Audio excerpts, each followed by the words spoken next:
Hi, welcome to our channel. இன்றைய வீடியோவில் பட்டுநூல் மாந்திரிகத்தினால நடந்த ஒரு அதிபயங்கர நிகழ்வை தாங்க முழுவதுமாக பார்க்க போகிறோம். இது வரைக்கும் நீங்கள் நம்மளோட சேனலை சப்ஸ்கிரைப் பண்ணாமல் வீடியோ பார்த்துக்கிட்டு இருக்கீங்க அப்படின்னா சப்ஸ்கிரைப் பண்ணிக்கோங்க. கூடவே வரக்கூடிய பெல் ஐக்கானில் ஆல் அப்படின்னு கொடுத்துருங்க. அப்படின்னா தான் நான் போடக்கூடிய வீடியோக்கள் அனைத்துமே உங்களுக்கு நோட்டிஃபிகேஷனாக வரும். இது போல் உங்களுடைய வாழ்க்கையிலும் ஏதாவது அமானுஷ்யமான சம்பவங்கள் நடந்திருக்குது அப்படின்னா டிஸ்பிளேல மேலே தெரியக்கூடிய என்னுடைய வாட்ஸ்அப் நம்பருக்கு ஒரு வாய்ஸ் மெசேஜ் சென்ட் பண்ணுங்க. நம்மளுடைய சேனல் நானே போஸ்ட் பண்றேன். ஏன் ப்ரோ ரெகுலரா வீடியோ போடுறதுலன்னு சொல்லிட்டு கேட்கக்கூடிய நண்பர்களுக்கு மட்டும் இது நம்ம போடக்கூடிய வீடியோஸ் வந்து பெருசா ஒன்றும் வியூஸ் வந்து போக மாட்டேங்குதுங்க. அதனால நம்மளுக்கே வீடியோ போடுறதுக்கு அந்த அளவுக்கு இன்ட்ரெஸ்ட் கிடையாது. லாஸ்ட் போட்ட வீடியோஸ்லாமே ஒரு 200 வியூஸ் அது போல தான் போயிருந்தது. இது மாதிரி போறதுனாலவே எனக்கு வந்து வீடியோஸ் வந்து போடவே வந்து இன்ட்ரெஸ்ட் இல்லை. ஏன்னா ஸ்டார்டிங் எல்லாமே நல்ல வியூஸ் போயிட்டு இருந்துச்சு. நடுவில் கொஞ்சம் வீடியோ வந்து நிப்பாட்டினோங்க. அதில் அப்படியே சுத்தமாக சேனல் வந்து டவுன் ஆயிடுச்சு. சேனல் இப்போ ஆரம்பத்தில் எப்படி இருந்ததோ அந்த 2 மாசத்துல ஏறின சப்ஸ்கிரைபர் அது மட்டும் தான் இருக்குது. அதுக்கப்புறம் புதுசாகவும் சப்ஸ்கிரைபரும் வரல, வியூஸும் அந்த அளவுக்கு போகலை. அதனால எனக்கே மனசுக்கு ரொம்ப கஷ்டமா இருக்குதுங்க. அதனால தான் நான் வந்து வீடியோஸ் போடலை.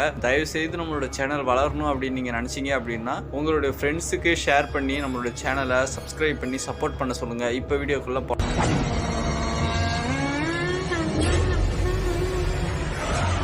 2010 காலகட்டத்தில் தாங்க நடந்திருக்குது. இந்த சம்பவத்தை நமக்கு ஷேர் பண்ணது இந்த சம்பவத்தால் பாதிக்கப்பட்ட நபரினுடைய பையன்க. அதுவும் இல்லாம இந்த சம்பவத்தை நம்மளே கண்ணெதிராக நேருக்கு நேராக பார்த்துருவோம். இந்த சம்பவம் நடந்தது திருவண்ணாமலை பகுதியில் தாங்க. குறிப்பிட்டு எந்த இடம் சொல்லிட்டு ஊர் பேரை சொல்ல வேண்டாம்னு சொல்லி அந்த நபரும் கேட்டுக்கிட்டதுனால நம்மளுக்கும் பிரச்சனை வரும் அப்படின்ற காரணத்தினால ஊர் பேரை மட்டும் நான் சொல்லலை. இவங்க இருக்கக்கூடிய பகுதிகளில் ஊர் தலைவர் யார் அப்படின்னு சொல்லி தேர்ந்தெடுப்பதற்காக ஒரு எலெக்ஷன் ஒன்று அறிவிச்சிருக்காங்க. எப்பொழுதுமே வரும் இல்லையா, அந்த எலெக்ஷன் தான். அந்த எலெக்ஷன்ல பாத்தீங்க அப்படின்னா அந்த கிராமத்துல இருக்கக்கூடிய ஒரு பணக்கார குடும்பங்க, அந்த பணக்கார குடும்பத்தார்கள் மட்டும்தான் எப்பொழுதுமே அந்த எலெக்ஷன்ல நின்று அன்ன போஸ்ட் மாதிரி ஊருக்குள்ள பேசிக்கிட்டு ஜெயிக்கிறத வழக்கமாவே வச்சிருக்காங்க. இந்த நபர்களை எதிர்த்து சாராயம் வியாபாரம் பண்ணக்கூடிய ஒரு நபர் வந்து நின்றுருக்காருங்க எலெக்ஷன்ல. நானும் நிக்கிறேன் அப்படின்னு சொல்லிட்டு மனு தாக்கல் பண்ணியிருக்காரு. இந்த மனு தாக்கல் பண்ண உடனே ஓட்டு எல்லாமே பாதி அவனுக்கும் பாதி இவனுக்கும் போயிடும் அப்படின்னு சொல்லிட்டு இந்த பணக்கார குடும்பத்தார்கள், அதாவது இந்த ஒரே வம்சம் தான் வந்துகிட்டு இருக்குன்னு சொன்னோம் பாத்தீங்களா, அந்த நபர்கள் என்ன பண்றாங்க அப்படின்னா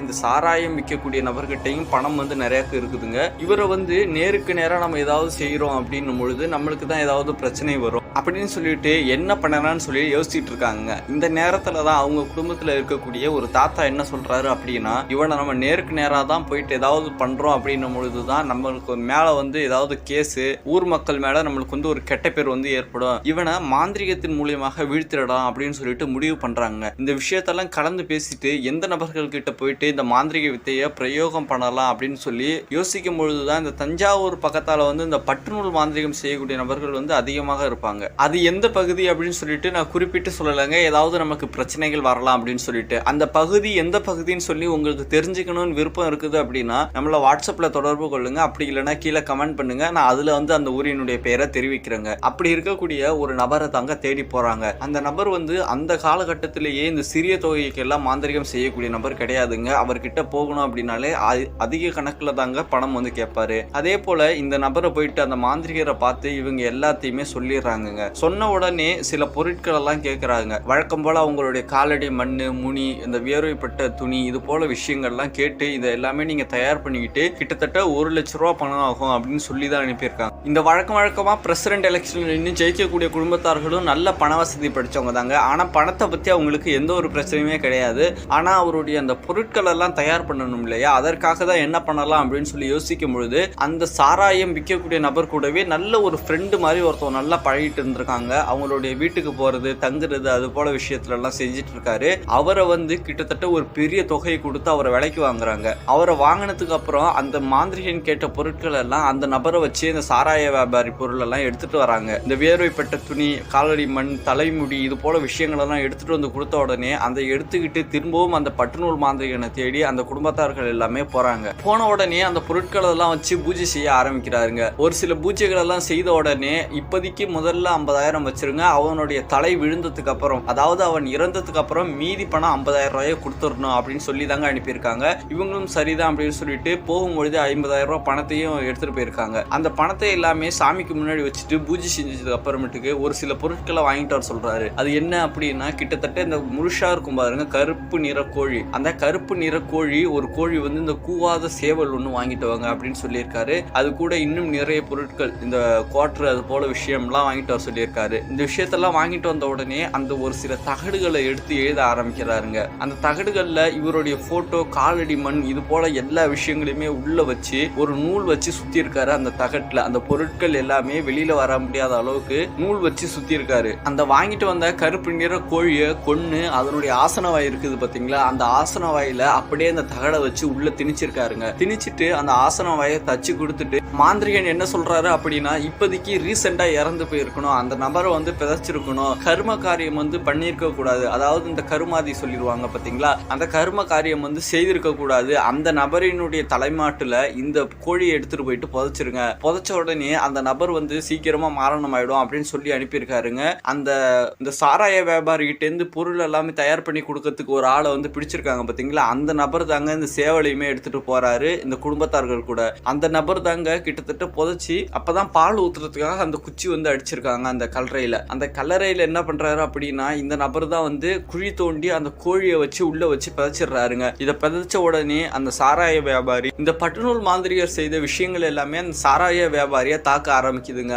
அவருக்கு வந்து ஒரு பித்துக்கொல்லி மாதிரி ஆயிடுறாரு. பைத்தியம் பிடிச்ச நபர்கள்லாம் எப்படி இருப்பாங்க அதே போல ஆயிடுறாரு. அடிக்கடி பேய் பிடிச்சி ஆடுறது போல ஆடி இருக்காருங்க. நிறைய இடங்கள்ல கூட்டிட்டு போய் பார்த்துருக்காங்க, எந்த ஒரு இடத்துலையுமே சரி பண்ணல. அல்லா கோயில் அது போல நிறைய இடங்கள்ல போயிட்டு இந்த கழிப்பு பூஜைகள் இது போல எவ்வளவோ பண்ணி பார்த்துருக்காங்க. கிட்டத்தட்ட ஒரு 2 நாள் ஒதுங்குது, 3 நாள் ஒதுங்குது. அதற்கு மேல வந்து அதை வந்து சரி பண்ண முடியல, கட்டுப்படுத்த முடியல எதாலையுமே. ஒரு நாள் தோராயமா 7 மணி இருக்கும் பொழுது இந்த சாராய வியாபாரி என்ன பண்றாரு அப்படின்னா, அந்த மாந்திரிகத்தினுடைய ஏவல் அதிபயங்கரமா இவர் தாக்க ஆரம்பிக்குதுங்க. இவருடைய வீட்டுல நிறைவுக்கு மாடுலாம் வளர்த்துருக்காங்க. அதுல ஒரு மாட்டை பிடிச்சி அந்த மாடு கட்டி இருக்கக்கூடிய கவுத்தை அவுத்துக்கிட்டு தூக்கு மாட்டிக்க போயிட்டு தூக்கும் போட்டு தொங்க ஆரம்பிச்சுட்டாருங்க. அக்கம் பக்கத்துல இருக்கக்கூடிய நபர்கள் எல்லாமே ஓடி போயிட்டு அவரை வந்து காப்பாத்திருக்காங்க.